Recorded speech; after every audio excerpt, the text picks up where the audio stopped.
తాకట్లో ఉన్న మీ బంగారాన్ని విడిపించి ఆ రోజు ఆన్లైన్ రేటుకి కొంటాం. Sharma gold company.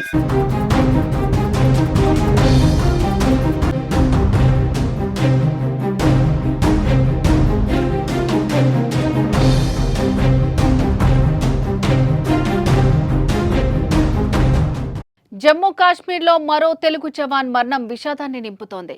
వరంగల్ జిల్లా నర్సంపేటకు చెందిన సైనికుడు నాగరాజు బల్వాన్ మరణానికి పాల్పడ్డాడు. జమ్మూ కాశ్మీర్లో విధుల్లో ఉండగా తుపాకీతో కాల్చుకుని ప్రాణాలు తీసుకున్నాడు. జమ్మూ కాశ్మీర్లోని సాంబా జిల్లాలో అంతర్జాతీయ సరిహద్దుకు సమీపంలోని సరోజ్ అవుట్ పోస్ట్ వద్ద సెంట్రీ విధులు నిర్వహిస్తున్న నాగరాజు ఈ నెల 18న సాయంత్రం 4:30 సమయంలో తన సర్వీస్ రివాల్వర్తో కాల్చుకుని ఆత్మహత్య చేసుకున్నాడు.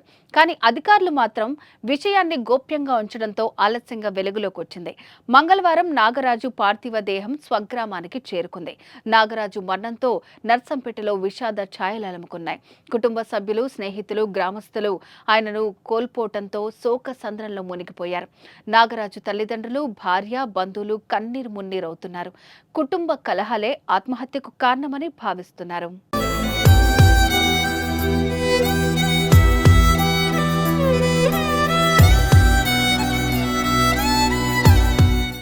కారణం ఏదైనా, కష్టం ఎంత ఉన్నా బల్వాన్ మరణం మాత్రం కరెక్ట్ కాదు.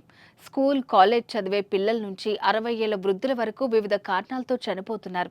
తల్లిదండ్రులు మందలించారనో, వారు కావాలనుకున్నది ఇవ్వలేదనో, పరీక్షల్లో మంచి మార్కులు రాకపోవటం, ప్రేమించిన వారు మోసం చేశారని మనస్తాపానికి గురై బల్వాన్ మరణాలకు కొందరు పాల్పడుతుంటే, పెళ్లైన తర్వాత కాపురంలో వచ్చే సమస్యలను అధిగమించలేక పలువురు తనువు చాలిస్తున్నారు.